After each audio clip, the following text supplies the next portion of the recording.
ഹരേ കൃഷ്ണ. ഇനി നമുക്ക് 54-ാമത്തെ ശ്ലോകം നോക്കാം. അതഃ ശോചാമി ചാത്മാനം വിസ്മയാവിഷ്ടമാനസാ വദയോഗനിധേ ധീമൻ കാരണം ചാത്ര കിം ഭവേത്. ഇത്രയും കഴിഞ്ഞ 45 മുതൽ 53 വരെയുള്ള ശ്ലോകങ്ങളിലായിട്ട് ഭക്തിദേവി നാരദ മഹർഷിയോട് തൻ്റെ കഥയാണ് പറഞ്ഞുകൊണ്ടിരുന്നത്. തൻ്റെ ദുഃഖത്തിനുള്ള കാരണങ്ങൾ എന്താണെന്നായിരുന്നു പറഞ്ഞുകൊണ്ടിരുന്നത്. ഇനിയും ഈ ഒരു ശ്ലോകത്തിൽ അതിൻ്റെ ഒരു കൺക്ലൂഷൻ, അതിനെ ഒന്ന് എന്താണ് ഇനിയും ഇതെല്ലാം പറഞ്ഞതിന് ശേഷം ശ്രീ നാരദ മഹർഷിയോടായിട്ടൊരു ചോദ്യമാണ് ഭക്തിദേവി ഇവിടെ ചോദിക്കുന്നത്. നമുക്ക് പദങ്ങളുടെ അർത്ഥത്തിലേക്ക് പോകാം. അതഹ എന്നാൽ അതുകൊണ്ട്, അതായത് ഇപ്പോൾ തൊട്ട് മുൻപുള്ള ശ്ലോകത്തിൽ പറഞ്ഞു വൃന്ദാവനത്തിൽ എത്തിയപ്പോഴേക്കും ഒന്നിച്ച് സഞ്ചരിച്ചു വന്നിരുന്നാണ് ഞാനും എൻ്റെ 2 പുത്രന്മാരും. പക്ഷേ അവിടെ എത്തിയപ്പോൾ അതിനു മുൻപ് ഞങ്ങൾ 3 പേരും ക്ഷീണിതരായിരുന്നു. ഞങ്ങൾക്ക് ക്ഷയം, എൻ്റെ അംഗങ്ങളൊക്കെ ഛേദിച്ചിരുന്നു, ക്ഷീണം സംഭവിച്ചു തുടങ്ങിയിരുന്നു. എനിക്ക് എൻ്റെ പുത്രന്മാർക്കും ആ ക്ലേശങ്ങൾ കൊണ്ട് ക്ഷീണം അനുഭവപ്പെട്ടിരുന്നു എന്ന് പറഞ്ഞു. എന്നിട്ട് പറഞ്ഞു വൃന്ദാവനത്തിലെത്തിയപ്പോൾ ഞാനൊരു യുവതിയായി മാറി. പക്ഷേ അപ്പോഴും എൻ്റെ പുത്രന്മാർ വൃദ്ധന്മാരായതാ ഇവിടെ അങ്ങനെ ക്ഷീണം കാരണം ഉറങ്ങിക്കിടക്കുകയാണ്, അവരുണരുന്നതേയില്ല എന്നൊക്കെ സങ്കടം പറഞ്ഞിരുന്നു. അപ്പോൾ അതുകൊണ്ട് പറയുകയാണ് അവിടെ അതിൻ്റെ ബാക്കിയായിട്ടാണ് അതഹ അതുകൊണ്ട് ശോചാമി ഞാൻ ദുഃഖിക്കുന്നു, ശോചിക്കുന്നു. ചാത്മാനം എന്ന് പറഞ്ഞാൽ എന്നെക്കുറിച്ച് എന്നെ ഓർത്തിട്ട്. കാരണം ഇപ്പോൾ എൻ്റെ സങ്കടം, ഞാനും വൃദ്ധയായിരുന്നെങ്കിൽ ഒരു പക്ഷേ ഇത്രയും എനിക്ക് വിഷമം തോന്നില്ലായിരുന്നു. ഇവിടെ ആകട്ടെ ഞാൻ യുവതിയായിട്ടിരിക്കുന്നു, അതോർക്കുമ്പോൾ എനിക്ക് ദുഃഖം തോന്നുന്നു, സങ്കടം തോന്നുന്നു. എന്നെക്കുറിച്ച് ഓർത്ത് തന്നെ എൻ്റെ മക്കൾ വൃദ്ധന്മാരായിപ്പോയി എന്നുള്ള ഒരു ദുഃഖം. അതിനോടൊപ്പം അവരോടൊപ്പം സഞ്ചരിച്ച ഞാൻ ഇങ്ങനെ സുന്ദരിയായ ഒരു യുവതിയായി മാറുകയും ചെയ്തു എന്നോർക്കുമ്പോൾ എന്നെക്കുറിച്ച് തന്നെ ഓർത്ത് എനിക്ക് ദുഃഖം തോന്നുന്നു. എന്നെക്കുറിച്ച് ഓർത്ത് ഞാനിവിടെ എനിക്ക് ശോചിക്കുന്നു ഞാൻ. കാരണം വിസ്മയാവിഷ്ടമാനസ, വിസ്മയമായ അത്ഭുതകരമായിട്ടുള്ള ഈ ഒരു സ്ഥിതിവിശേഷം മനസ്സിനെ വല്ലാതെ മഥിക്കുകയാണ് കിടന്നിട്ട്. എന്തുകൊണ്ട് എൻ്റെ പുത്രന്മാർക്ക് ഇങ്ങനെ സംഭവിച്ചു, എന്തുകൊണ്ട് എനിക്കിങ്ങനെ സംഭവിച്ചു എന്നെനിക്ക് അറിയാൻ പറ്റുന്നില്ല. ഇതാകട്ടെ തീർത്തും യുക്തിക്ക് വിരുദ്ധമായിട്ടുള്ള ഒന്നാണ് ഇപ്പോൾ ഇവിടെ സംഭവിച്ചിരിക്കുന്നത്. അത്യത്ഭുതകരമാണ് ഇപ്പോൾ ഇവിടെ സംഭവിച്ചത്. ഇതെന്താണ് ഇങ്ങനെ സംഭവിച്ചത്? ഈ ഒരു സവിശേഷമായ സ്ഥിതിവിശേഷം എൻ്റെ മനസ്സിനെ വല്ലാതെ മഥിക്കുന്നു. അതുകൊണ്ട് വദ യോഗനിധേ, വദ എന്നാൽ പറഞ്ഞു തന്നാലും. ഇനിയും ശ്രീ നാരദ മഹർഷിയുടെ ഒരു അപേക്ഷയാണ്, ചോദ്യരൂപത്തിലുള്ള ഒരു അപേക്ഷയാണ്. എന്താ? വദ പറഞ്ഞു തന്നാലും. യോഗനിധേ തപോനിധിയായിട്ടുള്ള മഹർഷേ. കാരണം അങ്ങനെയുള്ള മഹർഷിക്ക് ഇവിടെ ഭക്തിദേവിയുടെ പരിമിതിയാണ് പറഞ്ഞത്. തൻ്റെ പുത്രന്മാരായ ജ്ഞാനവൈരാഗ്യങ്ങളെ ഉണർത്താൻ കഴിയുന്നില്ല. പക്ഷേ ആ ഭക്തിയുടെ പാരമ്യതയിലെത്തി ഭഗവത് സാക്ഷാത്കാരം സിദ്ധിച്ച ഭാഗവതോത്തമനായ ശ്രീ നാരദ മഹർഷിക്ക് തന്നെക്കാൾ കൂടുതൽ ചെയ്യാൻ കഴിയുമെന്ന് ഭക്തിദേവിക്ക് തോന്നിയതുകൊണ്ടാണ് അങ്ങനെ വിളിച്ചത്. തപോനിധിയായ മഹർഷേ, അങ്ങ് പറഞ്ഞു തന്നാലും. ധീമൻ, പിന്നെയും അലങ്കാരം കഴിഞ്ഞിട്ടില്ല. ആ ശ്രീ നാരദ മഹർഷിയെ വിശേഷിപ്പിക്കുകയാണ് ധീമൻ, അല്ലയോ ബുദ്ധിമാനായ തപോനിധിയായ മഹർഷി, എനിക്ക് പറഞ്ഞു തന്നാലും. കാരണമെന്നാൽ കാരണം എന്ത്? അത്ര ഇതിവിടെ അത്ര എന്നാൽ ഇവിടെ ഈ നടന്നതിൻ്റെയൊക്കെ കാരണം കിം എന്നാൽ എന്താണ്? ഭവേത്, ഇവിടെ ഇങ്ങനെ സംഭവിച്ചത് എന്ന്. അല്ലയോ ബുദ്ധിമാനായിട്ടുള്ള താപസോത്തമനായിട്ടുള്ള അല്ലയോ ശ്രീ നാരദ മഹർഷി, അവിടുന്ന് പറഞ്ഞു തന്നാലും എന്തുകൊണ്ടാണ് ഇങ്ങനെയൊക്കെ ഇവിടെ സംഭവിച്ചത്? ഇതാണ് എൻ്റെ ദുഃഖത്തിന് കാരണം. അപ്പോൾ തൻ്റെ മക്കൾ വൃദ്ധരായി എന്നുള്ളത് മാത്രമല്ല, താനിവിടെ എത്തുമ്പോൾ യുവതിയായി തീരുകയും ചെയ്തു എന്നുള്ളത് തീർത്തും യുക്തിക്ക് നിരക്കുന്നതല്ല, തന്നെയല്ല തീർത്തും അസ്വാഭാവികമായിട്ടുള്ളതാണ്. അതുകൊണ്ട് തന്നെ അതും ഞാൻ യുവതിയായി എന്നുള്ളതും എൻ്റെ മക്കൾ വൃദ്ധരായി തുടരുന്നു എന്നുള്ളതും എന്നെ വല്ലാതെ ദുഃഖിപ്പിക്കുന്നു.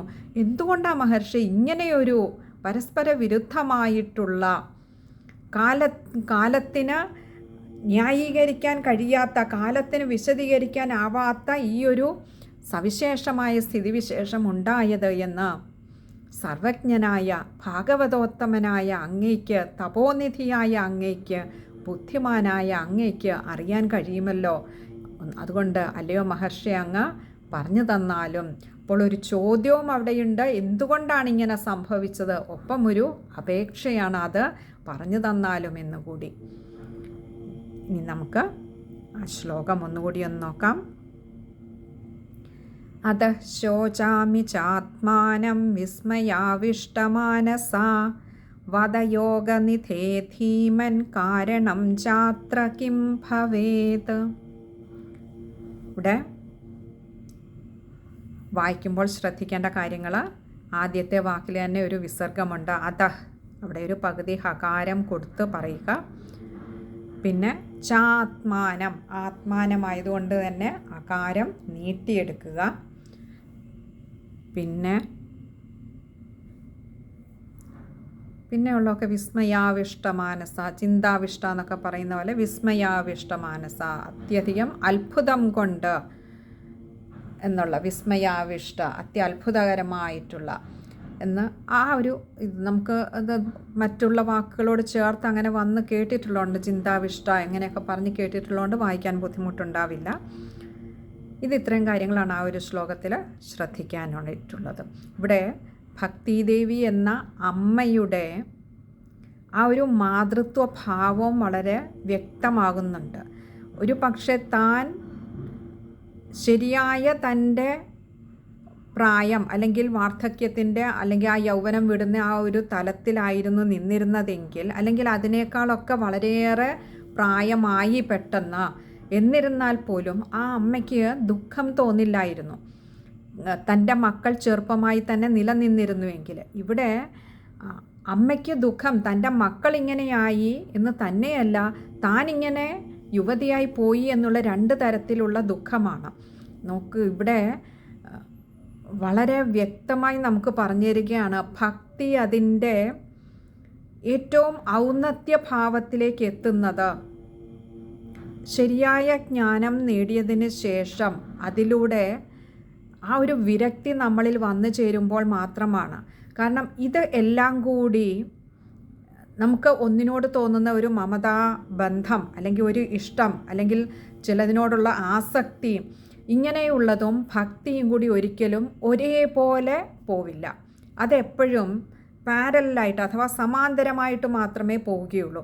ഇത് ചേർന്ന് പോകണമെങ്കിൽ ഈ നമ്മൾ രണ്ട് റെയിൽ പാളങ്ങളെ സങ്കല്പിക്കുന്ന പോലെയാണ് ഭക്തിയും നമുക്ക് ഭൗതിക ജീവിതത്തിനോട് അല്ലെങ്കിൽ ഈ പ്രപഞ്ചത്തിലെ വസ്തുക്കളോടോ വ്യക്തികളോടോ ഒക്കെ തോന്നുന്ന ആസക്തി അല്ലെങ്കിൽ മമത എന്ന് പറയുന്നത്. ഒന്ന് വിടാൻ തയ്യാറായാൽ ഇത് ചേർന്നു പോകും. കാരണം ഒന്ന് വിടുക എന്ന് പറഞ്ഞാൽ ആ വിടുന്നത് നമ്മളായിട്ട് വിടുകയല്ല, നമ്മളിൽ നിന്ന് അത് വിട്ടുപോകണം. നമ്മളായിട്ട് വിട്ടാൽ വീണ്ടും നമുക്കത് വേണമെന്നൊരു ആസക്തി ഉണ്ടായിക്കൊണ്ടേയിരിക്കും.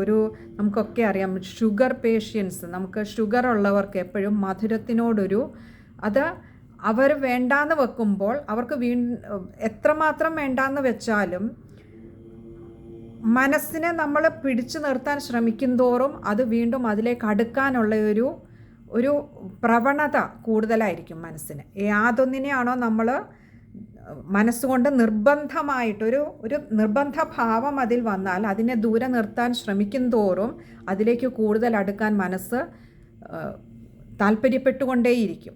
മധുരം പാടില്ല എന്ന് മനസ്സിനെ പറഞ്ഞ് നമ്മൾ വിശ്വസിപ്പിച്ച് മധുരത്തെ ദൂരെ നിർത്താൻ ശ്രമിക്കുമ്പോൾ കൂടുതൽ മധുരം കഴിക്കാനുള്ള ഒരു പ്രവണതയുണ്ടാവും.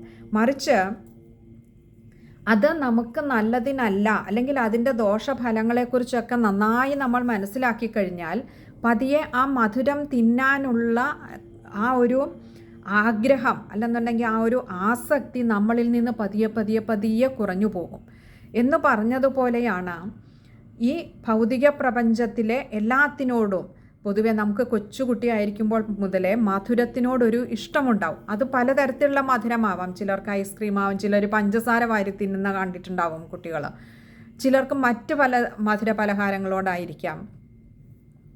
പക്ഷെ ഇതൊക്കെ സ്വാഭാവികമാണ്, ജന്മനാ തന്നെ ഓരോ വ്യക്തിയോടും ഒപ്പമുള്ളതാണ്. എന്നാൽ ഇതുപോലെയാണ് നമുക്ക് ഈ ജനിക്കുമ്പോൾ തന്നെ നമ്മുടെ പൂർവ്വജന്മത്തിൽ നിന്നും വഹിച്ചുകൊണ്ട് വന്നിരിക്കുന്ന ഗുണങ്ങൾക്കനുസരിച്ച് ആ ഒരു പ്രാരബ്ധം, ഗുണങ്ങൾ പോലും പ്രാരബ്ധമായി വന്നു ചേരുന്നതാണ്. അപ്പോൾ ആ ഒരു ഗുണങ്ങൾക്കനുസരിച്ച് നമുക്ക് പലതിനോടും ഇഷ്ടം അല്ലെങ്കിൽ ഒരു കൂടുതൽ നമുക്ക് തോന്നും. നമ്മൾ ജനിക്കുന്ന കാലം മുതലേ ഉള്ളതാണ് അത് നമ്മളോടൊപ്പം. പക്ഷേ ഇതിൻ്റെയൊക്കെ ആ ഒരു നിലനിൽപ്പില്ലായ്മ അല്ലെങ്കിൽ ഒരു സ്ഥായീഭാവമില്ലാത്ത ഒന്നിലേക്ക് മനസ്സിനെ ചേർത്ത് വെക്കരുത്, അല്ലെങ്കിൽ അത് മൂഢത്വമാണ് എന്ന് ശരിയായ ജ്ഞാനത്തിലൂടെ അറിഞ്ഞു കഴിഞ്ഞാൽ പതിയെ പതിയെ അതിനോടൊക്കെയുള്ള നമ്മുടെ ആ ഒരു ആസക്തി തനിയെ നമ്മളിൽ കുറഞ്ഞു വന്ന് അത് നമ്മളിൽ നിന്ന് വിട്ടുപോകും. ഇതുപോലെയാണ് ഇവിടെയും. അപ്പോൾ ആ ഒരു ജ്ഞാനവും, അതായത് ശരിയായ അറിവും, അതിനോടൊപ്പം വൈരാഗ്യവും അഥവാ ഈ ഒരു വിരക്തിയും നമ്മളിൽ ഉണ്ടായെങ്കിൽ മാത്രമേ ഭക്തി അത് പൂർണ്ണമാവുകയുള്ളൂ.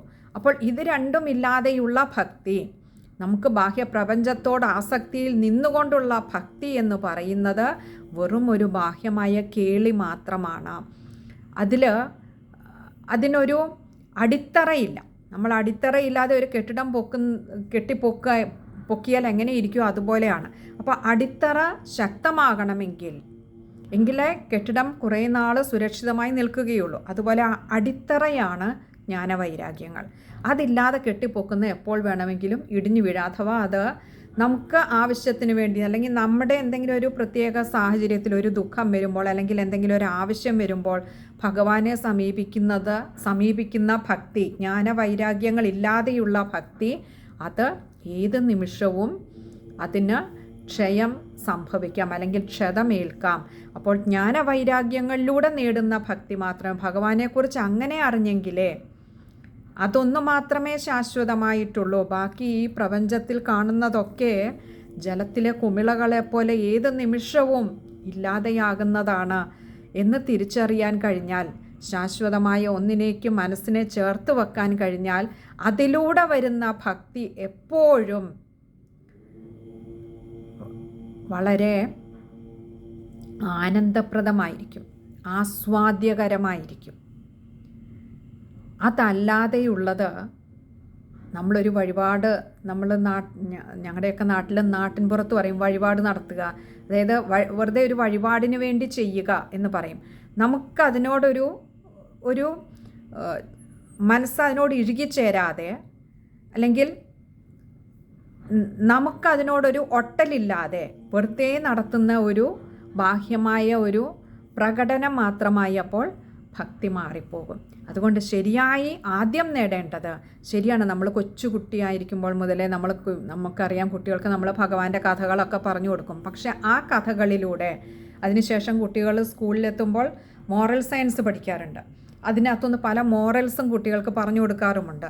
അതെന്തിനാണെന്ന് വെച്ചാൽ അതാണ് അതിൻ്റെ എസൻസ്. അപ്പോൾ ഈ കഥകളിലൂടെയൊക്കെ നമ്മളിലേക്ക് വളരെ ചെറുതിലെ തന്നെ പറഞ്ഞു തരേണ്ട, അല്ലെങ്കിൽ നമ്മുടെ ഉള്ളിലേക്ക് പകർത്തേണ്ട ചില നന്മകൾ, ചില യാഥാർത്ഥ്യങ്ങൾ, അത് ശരിയായിട്ട് നമുക്ക് ഗ്രഹിക്കാൻ കഴിയുകയാണെങ്കിൽ സ്വാഭാവികമായും ഭഗവാനോടുള്ളത് സമർപ്പണഭാവം തന്നെയായി മാറും. തൻ്റെ നിസ്സാരത തിരിച്ചറിയിക്കലാണ് ശരിയായ അറിവ്. താൻ എന്ന തൻ്റെ ഉള്ളിലെ ചൈതന്യത്തിൻ്റെ മഹത്വം, ഈ വിശ്വം മുഴുവൻ നിറഞ്ഞു നിൽക്കുന്ന ഭഗവാന്റെ ആ ഒരു മഹാത്മ്യം തിരിച്ചറിയലാണ് ശരിയായ ഭക്തി. ആ ജ്ഞാനം നേടിക്കഴിഞ്ഞാൽ അതുവരെ കെട്ടിപ്പടുത്ത നമ്മുടെ ഉള്ളിലെ ഓരോരുത്തരുടെയും മനസ്സിലെ പ്രപഞ്ചം ചീട്ടുകൊട്ടാരം പോലെ പൊടിഞ്ഞു പോകും. കാരണം ഭഗവാൻ എന്ന സത്യം ഒന്ന് മാത്രമാണ് സർവ്വവ്യാപിയായിട്ടുള്ളത്. ബാക്കിയൊക്കെ നമ്മുടെ സങ്കല്പത്തിൽ നമ്മൾ സൃഷ്ടിച്ചെടുക്കുന്നതാണ് ഈ പ്രപഞ്ചങ്ങളൊക്കെയും. അപ്പോൾ അത് തിരിച്ചറിയിക്കാനാണ് എല്ലാ ഗ്രന്ഥങ്ങളും, എല്ലാ പുരാണങ്ങളും, എല്ലാ ഇതിഹാസങ്ങളും നമുക്കായി ചെയ്തുകൊണ്ടിരിക്കുന്നത്. ഇവിടെ വ്യാസഭഗവാൻ ശ്രീമദ് ഭാഗവതത്തിലൂടെയാണെങ്കിലും, ഇനിയും നമ്മൾ നാരായണീയം പഠിക്കുന്നുണ്ട്, അതിൽ ശ്രീ മേൽപ്പത്തൂർ നാരായണ ഭട്ടതിരിപ്പാടാണെങ്കിലും, ഏത് ഗ്രന്ഥം എടുത്താലും ഗ്രന്ഥകാരൻ്റെ ലക്ഷ്യം ഇതൊന്നു മാത്രമാണ്, ഈ സത്യത്തെ നമ്മളിൽ ഊട്ടിയുറപ്പിക്കുകയാണ്. അതിന് പക്ഷേ നമ്മൾ കുടം കമഴ്ത്തി വെച്ച് വെള്ളമൊഴിച്ചാൽ പ്രയോജനമില്ല. അത് കുടം തുറന്നു തന്നെ ഇരിക്കണം. നമ്മുടെ അതിനെ സ്വീകരിക്കാൻ, മനസ്സിലാക്കാൻ, ഗ്രഹിക്കാൻ പാകത്തിന് അതിനെ പരുവപ്പെടുത്തി തുറന്നു വെച്ചു കൊടുക്കണം ആചാര്യന്മാരുടെ മുൻപിൽ, ഗുരുക്കന്മാരുടെ മുൻപിൽ. അപ്പോൾ സ്വാഭാവികമായി നമ്മുടെ ഉള്ളിലേക്ക് ഇറങ്ങി വരികയും നമ്മളെ ഈ മമതാബന്ധങ്ങളിൽ നിന്നും ബന്ധനങ്ങളിൽ നിന്നും മുക്തരാക്കി ഭഗവാനിലേക്ക് അടുപ്പിച്ചു നിർത്താൻ അത് ഉപകരിക്കുകയും ചെയ്യും. നമ്മൾ ആ ശ്ലോകത്തിൽ വായിക്കുമ്പോൾ ശ്രദ്ധിക്കേണ്ട കാര്യങ്ങളൊക്കെ പറഞ്ഞു. ഹരേ കൃഷ്ണ.